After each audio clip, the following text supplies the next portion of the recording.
నిన్న వెలుగొండ గురించి ఏదైతే మాట్లాడుతూ ఉన్నారు, నేను అడుగుతూ ఉన్నా జగన్మోహన్ రెడ్డిని సూటిగా ప్రశ్నిస్తూ ఉన్నా.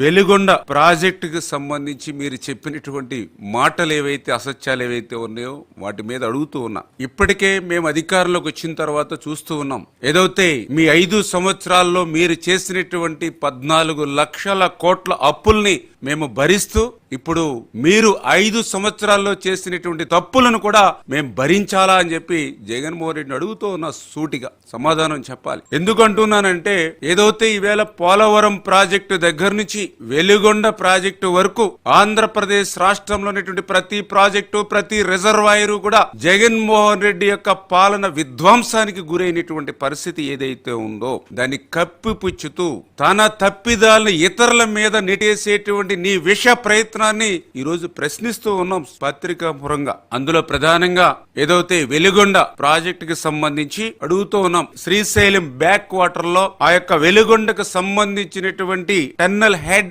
రెగ్యులేటర్ ఏదైతే ఉందో, అంటే ఈ వెలుగొండక ప్రాజెక్టుకి ప్రాథమికంగా ఉన్నటువంటి టన్నల్ హెడ్ రెగ్యులేటర్ ఏదైతే ఉందో దానికి సంబంధించినటువంటి పనులే వింగ్స్ అండ్ రిటర్న్స్ ఏవైతే ఆ రెగ్యులేటర్ పనులు పూర్తి చేయకుండా నీళ్లు వదిలితే రేపు టన్నెల్కే ప్రమాదం వచ్చేటువంటి పరిస్థితి ఉండగా, మరి కనీసం ఆ యొక్క పరిజ్ఞానం కూడా లేకుండా వెలుగొండకి నీళ్లు వదలొచ్చు అనేటువంటి మాట ఒక మాజీ ముఖ్యమంత్రిగా నువ్వు చెప్తూ ఉంటే హాస్యాస్పదం కాదా అని చెప్పి ప్రశ్నిస్తూ ఉన్నా.